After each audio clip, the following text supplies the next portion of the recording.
Nel passato, se comandavi, i tuoi gusti a letto non erano solo oggetto di pettegolezzo, ma diventavano un'arma politica che poteva farti molto male. Perché quando il potere si reggeva sulla virilità, sulla discendenza e sulla capacità di incarnare un ruolo preciso, bastava una voce di corridoio per trasformare un uomo temutissimo in una barzelletta. L'anno scorso abbiamo esplorato la storia dei reali LGBTQ che lo erano alla luce del sole o quasi, ma oggi entriamo in una zona grigia fatta di lettere ambigue, favoriti un po' troppo favoriti, propaganda velenosa e biografi che hanno cercato nei secoli successivi di ripulire tutto a colpi di rispettabilità. Questi personaggi erano davvero gay, bisessuali, queer o erano vittime di calunnie costruite a tavolino per distruggerli? Mettetevi comodi perché a volte per far traballare un trono non serve una rivoluzione, basta un letto.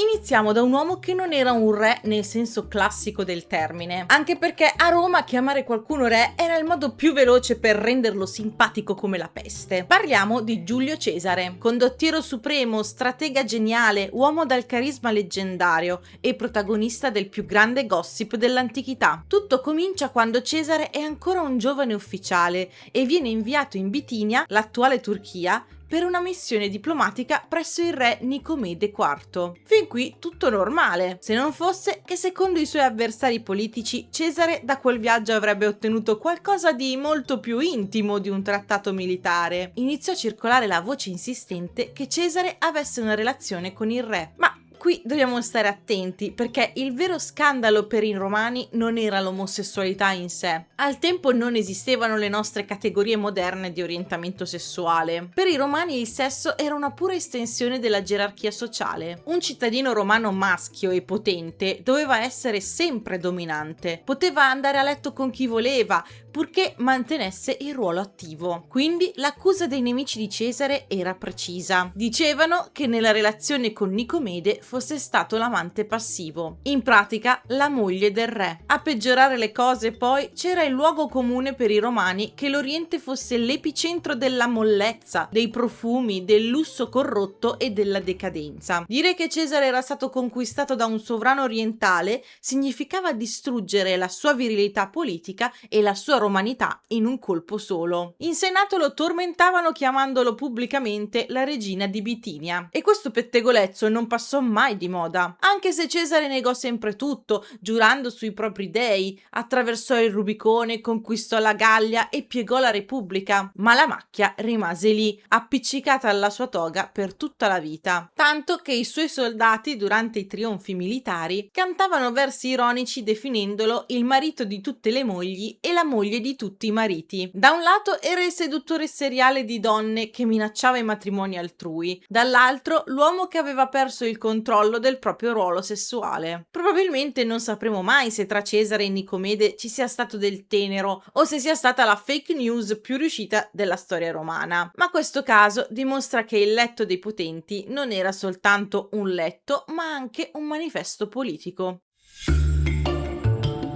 Con Alessandro Magno entriamo in un territorio diverso, meno sarcastico e molto più romantico. Alessandro sembrerebbe l'emblema della virilità bellica antica, re di Macedonia a 20 anni, allievo prediletto di Aristotele, condottiero invincibile, capace di spazzare via l'impero persiano e conquistare il mondo allora conosciuto prima dei 33 anni. Ha collezionato 3 mogli, matrimoni dinastici imponenti, alleanze strategiche e figli, eppure la relazione più discussa e profonda di tutta la sua vita non riguarda una donna, ma un uomo, Efestione. Efestione era un nobile macedone, suo compagno di infanzia. Sono cresciuti insieme, hanno studiato insieme alla scuola di Aristotele e hanno condiviso la polvere, il sangue e la fatica di ogni singola maledetta campagna militare in Asia. Nelle fonti antiche Efestione non appare mai come uno dei tanti generali o un semplice collaboratore. Era il suo braccio destro, il suo alter ego l'ego l'unico vero confidente in un mondo di generali pronti a scannarsi per un pezzo di potere. Esiste un aneddoto storico che riassume benissimo il loro legame. Quando la madre del re persiano Dario, catturata dopo la battaglia di Isso, fu portata davanti ai Macedoni, si inginocchiò per errore davanti a Efestione, perché era più alto e imponente di Alessandro. Quando si accorse dello sbaglio, era terrorizzata, ma Alessandro la tranquillizzò dicendo: "Non preoccuparti, madre, anche lui è Alessandro". E qui gli storici si accapigliano da secoli. Erano solo amici fraterni o amanti? Per capire come stavano le cose dobbiamo fare un salto nella testa di Alessandro, un uomo letteralmente ossessionato dai miti omerici e che considerava Achille il suo modello di vita assoluto. Quando l'esercito macedone arrivò a Troia, all'inizio della campagna contro la Persia, Alessandro compì un gesto fortemente simbolico. Andò a deporre una corona di fiori sulla tomba di Achille. E indovinate Efestione cosa fece? Depose una corona sulla tomba di Patroclo, il compagno inseparabile di Achille. Nel mondo greco il legame tra Achille e Patroclo era il simbolo supremo dell'amore cameratesco e guerriero tra due uomini. Perciò Alessandro ed Efestione non stavano soltanto rendendo un omaggio, ma stavano dichiarando che il loro legame seguiva quello stesso codice relazionale ed emotivo. Nel contesto greco l'amore tra guerrieri non era una debolezza, ma una forza spirituale e militare che univa i combattenti fino alla morte. E la vera prova dell'eccezionalità di questo rapporto arriva proprio con la fine. Quando Efestione si ammala di febbre e muore improvvisamente, la reazione di Alessandro è devastante. Il re del mondo perde completamente il controllo, si rifiuta di toccare cibo e acqua per giorni, fa tagliare i capelli a se stesso e le criniere a tutti i cavalli dell'esercito, in segno di lutto, e ordina di crocifiggere il medico reale per negligenza. Fa demolire i santuari delle città vicine e organizza a Babilonia un funerale con una pira monumentale colossale, alta 60 metri e decorata con statue d'oro. Per capirne la portata, spese una cifra che oggi equivarrebbe a miliardi di euro e inviò messaggeri all'oracolo in Egitto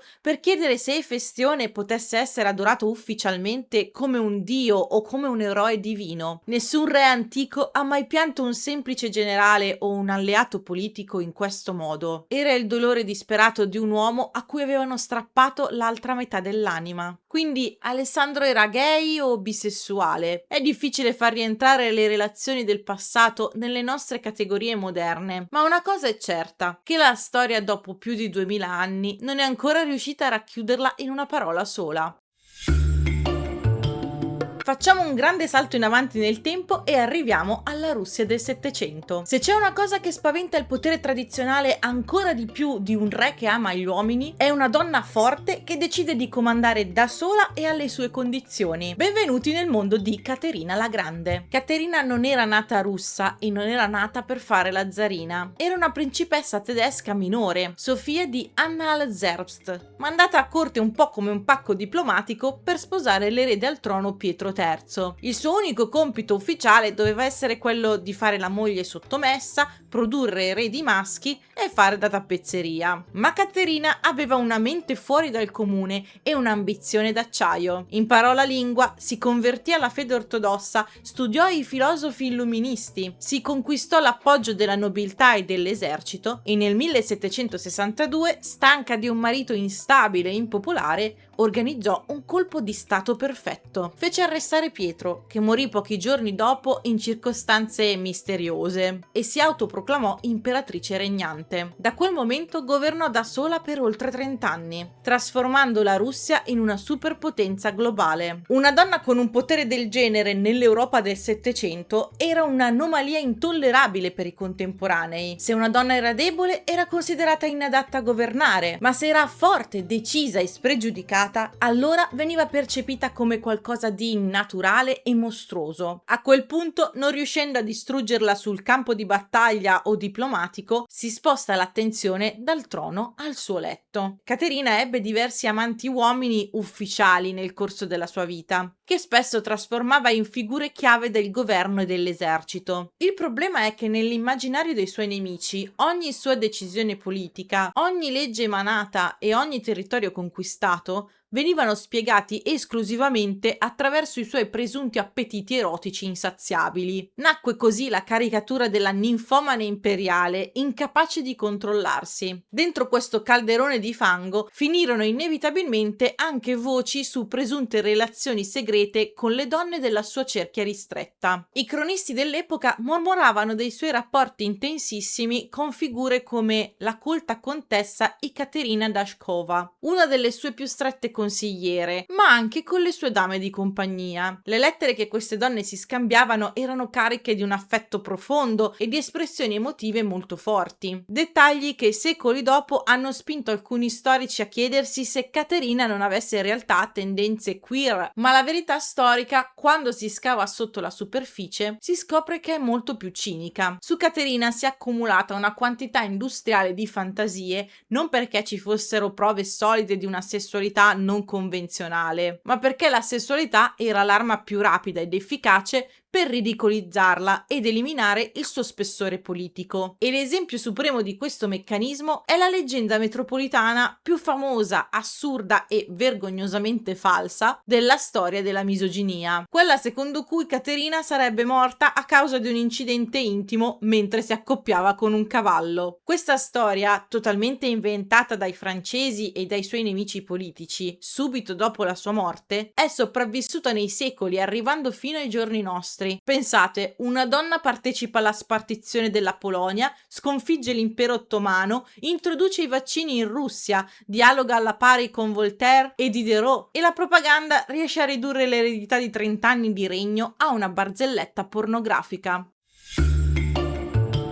Con Maria Antonietta entriamo in un incubo diffamatorio diverso dai precedenti. Lei non governava direttamente la Francia, ma divenne il parafulmine perfetto per le frustrazioni di una nazione sull'orlo della rivoluzione. Arrivata a Versailles dall'Austria a soli 14 anni, il suo unico scopo era cementare un'alleanza politica e produrre un erede al trono con il futuro Luigi XVI. Ma il matrimonio partì con il freno a mano tirato. Ci vollero ben 7 anni prima che venisse consumato. E a corte la camera da letto reale non era di certo un fatto privato, ma un affare di stato sorvegliato da ambasciatori e cortigiani. In questo clima di totale solitudine e pressione dinastica, Maria Antonietta si rifugiò in amicizie femminili estremamente strette ed esclusive, in particolare con la principessa di Lamballe e la duchessa di Polignac. Le tre erano inseparabili, si scrivevano lettere piene di espressioni come "vi amo follemente" e "il mio cuore è vostro".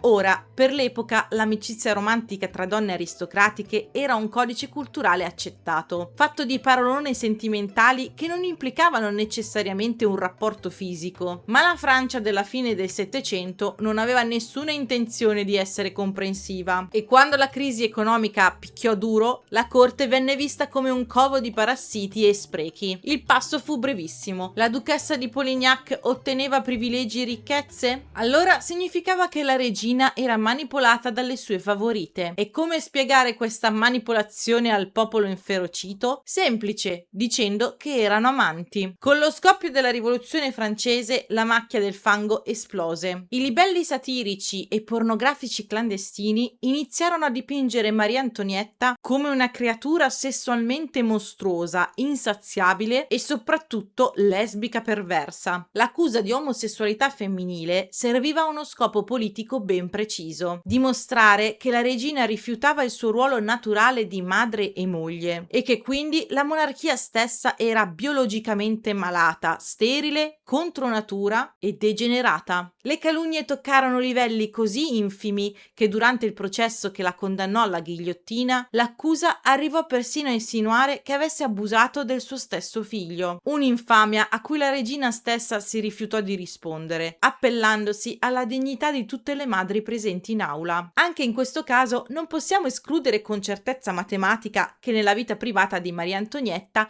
non ci fossero sfumature queer. Il cuore delle persone in fondo è sempre più complesso dei documenti di archivio, ma la Maria Antonietta scandalosa dei libelli satirici non è storia sentimentale, ma una violenza propagandistica che usa il sesso per rendere disgustoso un sistema politico prima di decapitarlo. Come abbiamo visto, dietro ogni camera da letto reale base si nascondeva un meccanismo politico differente. E incollare le nostre etichette moderne agli uomini e alle donne del passato spesso è una trappola. Oltretutto le fonti che ci rimangono sono spesso filtrate dal moralismo dei biografi o dall'odio dei nemici. Ecco perché la prossima volta che vi imbattete in un re o in una regina forse queer, chiedetevi non solo se sia vero, ma anche chi lo diceva, perché lo diceva e soprattutto a chi conveniva. Perché il potere può cambiare parrucche e sistemi politici, ma il vizio di usare il letto per fare la guerra non passa mai di moda. Spero che questo video vi sia piaciuto e se volete vedere le versioni estese di altri video che ho fatto potete abbonarvi al canale. In questo modo sosterrete anche il mio lavoro. Mettere like e iscriversi invece è completamente gratuito. Io vi saluto e ci vediamo al prossimo video. Ciao!